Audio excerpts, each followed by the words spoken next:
روزې ته چې کم فضیلت الله وربخښلی ده یو له فضیلتو څخه د روزې دا ده چې یو عبادت ته وکړي یعنې یو لمونځ وکړي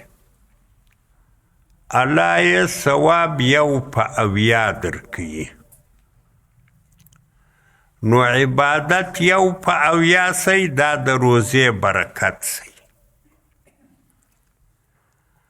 او په دغه شپه کې چې عبادت وکړي چې قرآن کې نازل سوی د دا هم کېدلی سي په روزه کې یو شپه ده دې کې بیا د عبادت بدله 1/1000 باندې وي چې یعنې یو لمونځ وکړي په 1000 لمونځو یې الله بدله درکوي د میاشتې دا 1/80 وو او د شپې دا 1/1000 باندې ده البته دا فرق ستا میاشت خو معلومه د ټول خلک یې پیژني د رمضان میاشت چې دا خلک یې روزه نشي او شپه بیا معلومه نه ده په دې روزه کې به وي دا بیا د الله په علم کې د چې کومه شپه به وي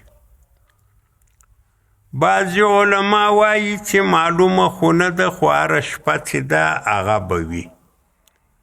بعضې علما بیا وایي چې شپه په دې روزه کې چې راځي هغه بدلیږي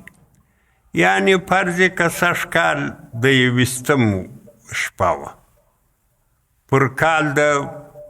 22 شپه ده بل کال د 18 شپه وي بل کال د 15 داسې په دې روزه کې ګرځي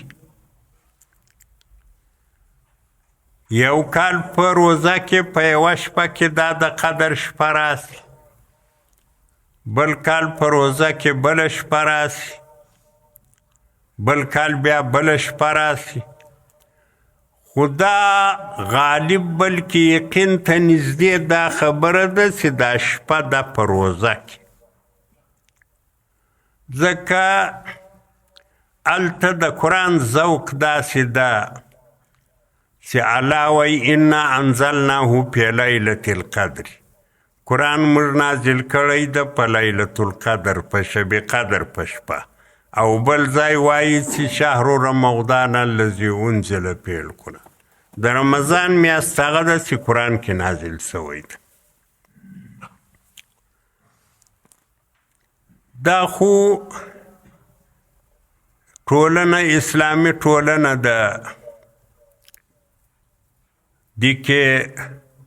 د اسلام په رابطه ډېرې خبرې کېږي ډېرې به سوي ډېرې به کېږي ډېرې به وسي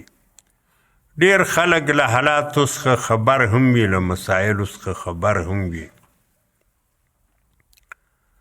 د روزې چې کم خصوصیات دي کم فضیلتونه دي هغه هم مسلمانانو ته معلوم دي عبادت 1/80 وي نفلی عبادت د فرضي په درجه کې حکم لري ثواب اعلی ورکوي سکوت دغسې خاموشي چې سړی دغه ساکت ناست وي هېڅ نه وایي الله جل جلاله د ذکر ثواب ورکوي خوب عبادت وي یا نور داسې خبرې دا خو د روزې فضایل دي